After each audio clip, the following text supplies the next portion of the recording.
বিশাল আকারের গোখরো সাপ সুন্দরবনে মৎস্যজীবীর আটলে। হিঙ্গলগঞ্জ ব্লকের লেবুখালীতে বিশাল আকারের গোখরো সাপ ধরা পড়ল মৎস্যজীবীর আটলে।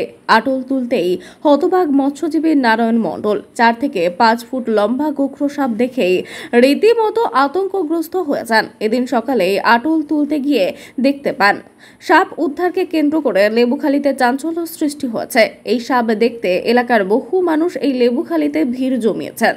পাশাপাশি সাপটিকে বন দপ্তরের হাতে তুলে দেওয়ার জন্য বন দপ্তরের কর্মীদের সঙ্গে যোগাযোগ করা হয়েছে। কার আটল পড়েছে এটা? কাকার আটলে। কত বড়? অনেক বড়। ভয় পাচ্ছ কি? হ্যাঁ হ্যাঁ। কোথায় এই জায়গাটার নাম কি? লেবুখালী। এরকম কি আগে আটল পড়তো? হ্যাঁ আগে পড়তো। কবার পড়েছে মনে আগে? অনেকবার পড়েছি। কি নাম তোমার? মায়া মণ্ডল। সাপ দেখলাম কতগুলো সাপ। কোথায় পাওয়া গেল ওটা? খালে। কোন খালে? এই লেবুখালী খালে।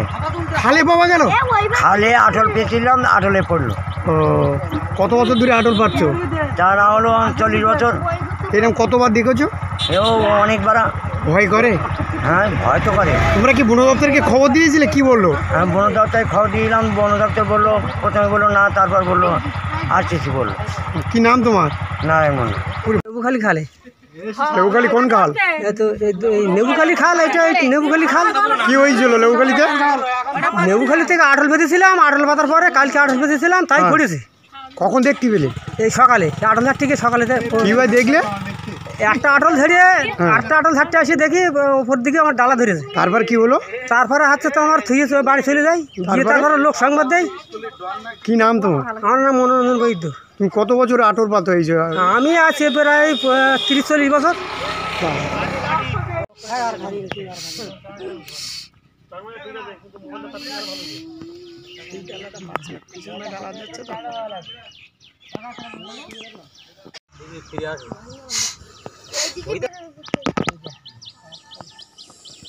লোক সব এইদিকে আসে, ওইদিকে ফেলবে বলে। সুন্দর মাল তো।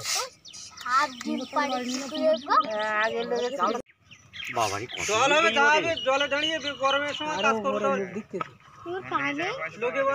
এর আগে বেরিয়ে না, এর আগে মনে হয় বেরিয়ে দেন ভাই।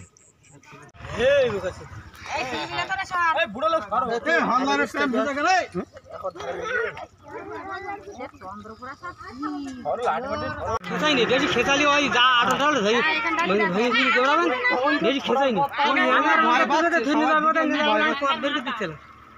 বেশি খেসাইনি।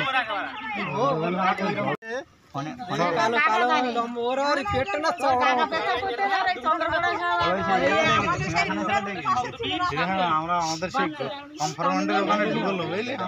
যাচ্ছি।